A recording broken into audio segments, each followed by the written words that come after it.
Hey, this is TW Jackson. You can call me T-Dub. I did this video for you. It's called The First Step to Stopping Your Breakup. And I did this because I really want to help and give you some direction, because I know this is such an emotionally trying time. It's easy to make mistakes, because I've been there before, and I've helped folks that have been here. And you wake up in the morning. You just don't want to wake up. You just don't even want to roll out of bed, and everything on the radio, every song reminds you of your ex.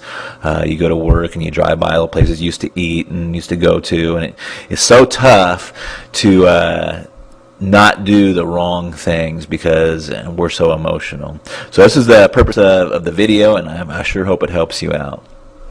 Oh, please keep in mind that technologically wise, I'm just a normal, everyday, average kind of guy. So please forgive me if I make a whole bunch of boo-boos and mistakes here. Very first thing, you may be past this point, but you don't want to panic. It's the very worst thing you can do. If you've already panicked in that, we're going to talk about that here in a minute. When you completely flip out and have an emotional breakdown, it only confirms their decision to break up with you. And of course, it pushes them farther away. If you're being clingy, if you're just demanding they spend more time with you, you're demanding they talk with you about this, it just pushes them farther away. Now, here's some signs of panic. If you've done this or had this done to you, you'll immediately recognize it. I call it text message terrorism. And it's basically just sending a barrage of text messages trying to stay in this person's life, and trying to get back together with them, and just trying to find out exactly what happened. And it's one of the first signs that you'll see a lot of time is text message terrorism, I call it, or the old drunk dialing. Now, you don't necessarily have to be drunk to do what I call drunk dialing. You can be in a highly emotional state, and this is still, I consider, drunk dialing, but you know what this is too if you've done that. It's just calling over and over and over again, especially if you're getting the voicemail, and you want to basically professing your undying love, or how much you're sorry for what you did. None of this helps. Arguing about the breakup, contacting their friends and family. Now, this is kind of an interesting one. Reason most of us do this is because we don't accept what the ex have told us for the reason that they broke up. So we may think they have somebody waiting in the wings, or there's some other reason other than what they've told us for why they're breaking up. But you still don't want to do it. And accidental meetings. These don't really fool your ex, and they're not accidental. So another thing you don't want to do. So if you don't want to do all those things, what should you do? And this is really tough because you want to it's counterintuitive. What you should do is counterintuitive and opposite of your feelings. Your feelings inside are like, I've got to see them. I've got to tell them, what really happened. I've got to tell them how I really feel. And that's exactly opposite of what you should do. So here's the big secret. For right now, you want to agree with the breakup. That's right, you just calm, you're cool, and you agree with the breakup. Again, that's calm, and you're cool and okay with it. Now, you may already be past this point. Like I said, you might have already kind of freaked out a little bit. Don't feel bad, that happens. But if you run into them again or see their friends or family, you now want to be calm, cool, and okay with the breakup. And the big thing is you'll be way ahead of the game if you just don't do all that crazy stuff. We're talking about the text message terrorism, the drunk dialing, and trying to see all their family and friends in that.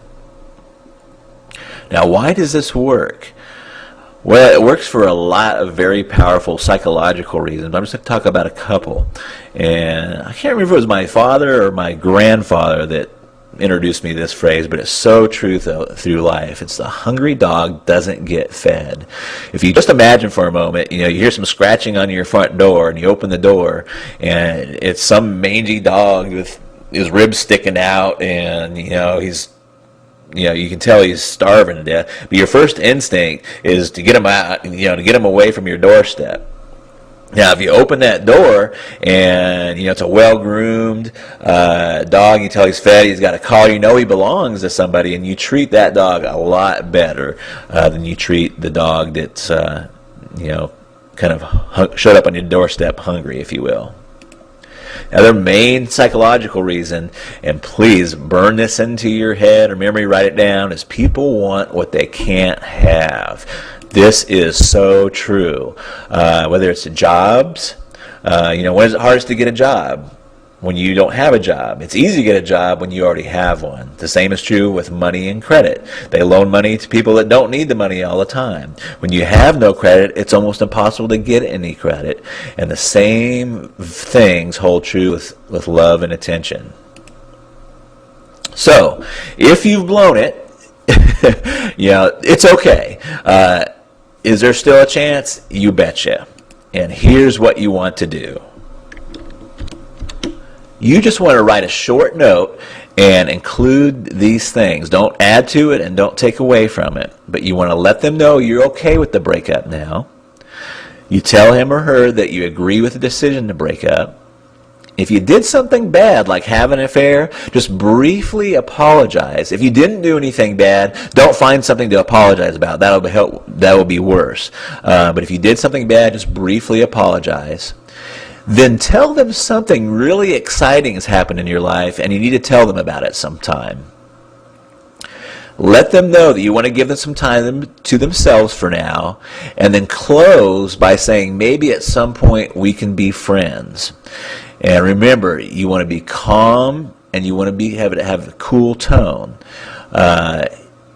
If you'd like a little example of this letter, just hang out for a second, and I'll give you a little example where you can get a little example. But this sets the stage for your next moves.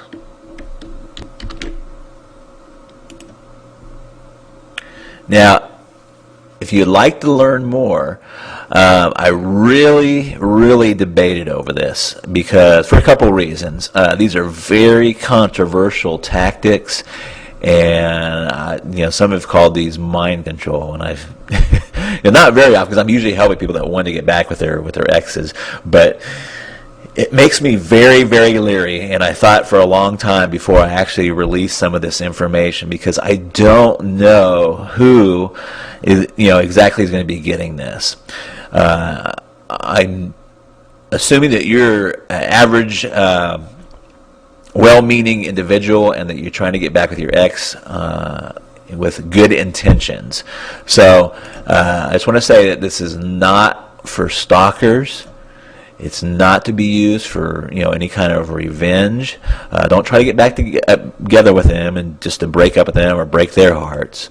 And I'm just going to throw a blanket out there. It's not for cuckoos, crazies, or weirdos.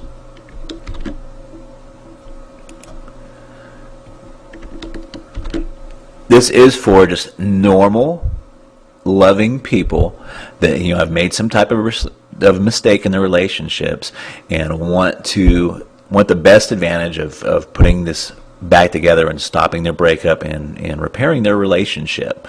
So if you'd like to learn more, just simply click the blue link below, or there may be a blue link to the right of this video. And I'll also have a little sample letter for you like I've showed you previously. So I hope this video has helped you, and I look forward to seeing you and rapping with you down the road. Talk to you later. Bye-bye.